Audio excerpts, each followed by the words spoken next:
Keinformasi komoditas pemirsa, harga sejumlah komoditas terutama batu bara kembali melandai seiring dengan kembali menghangatnya suhu di Eropa. Sementara harga minyak mentah mengalami kenaikan ditopang oleh pelonggaran lockdown COVID-19 di China.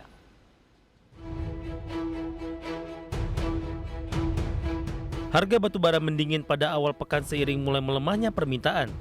Suhu yang lebih bersahabat di Eropa serta datangnya musim libur Natal dan Tahun Baru membuat permintaan batu bara diperkirakan mengalami penurunan.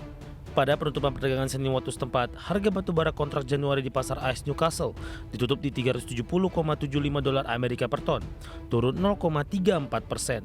Pelemahan kemarin memperpanjang tren negatif harga batu bara yang sejak Kamis pekan lalu. Dalam 3 hari tersebut, batu bara sudah anjlok 2,2%. Dilansir dari S&P Global, harga energi kemungkinan masih melemah ke depan karena melandainya aktivitas manufaktur selama libur panjang Natal, membaiknya cuaca, serta naiknya produksi listrik dari tenaga angin. Puncak musim dingin di Eropa diproyeksi sudah berlalu dan suhu akan mulai kembali hangat. Mulai menghangatnya suhu di belahan bumi Eropa membuat penggunaan energi turun. Permintaan listrik di Jerman diproyeksi turun hingga 2,8 gigawatt per Selasa ini, dibandingkan hari sebelumnya ke level 59,5 gigawatt. Melandainya permintaan listrik membuat kekhawatiran akan pasokan gas dan batu bara sedikit memudar.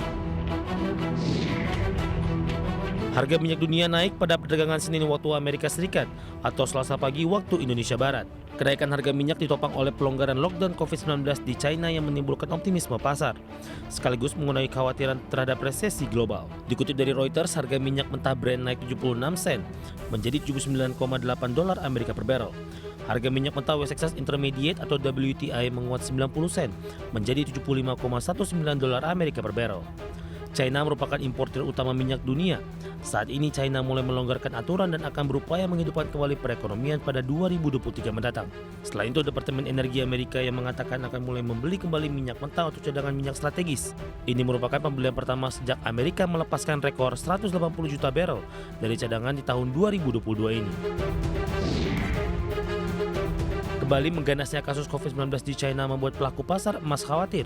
Emas pun melandai dalam 2 hari beruntun. Pada perdagangan Selasa pagi menjelang siang, harga emas dunia di pasar spot berada di 1.786,87 dolar Amerika per troy ounce. Posisi ini nyaris stagnan dibandingkan penutupan perdagangan awal Senin yang melemah 0,27%. Harga emas juga sudah anjlok 1,3% secara point to point dalam sepekan.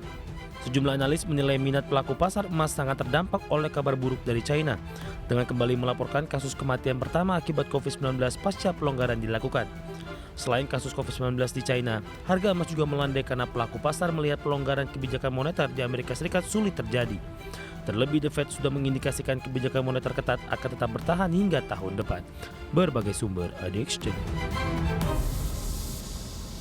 Dan bagaimana update terkini harga sejumlah komoditas yang berhasil dihimpun oleh tim redaksi kami sampai sore hari ini waktu Indonesia Barat, di mana minyak WTI menguat di 0,78% di 75,97 dolar Amerika per barrel.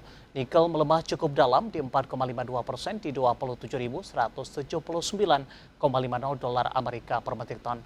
Emas menguat di 0,18% di 1.801 dolar Amerika per troy ounce, sementara CPO melemah di 0,87% di 3.895 ringgit Malaysia per tonnya.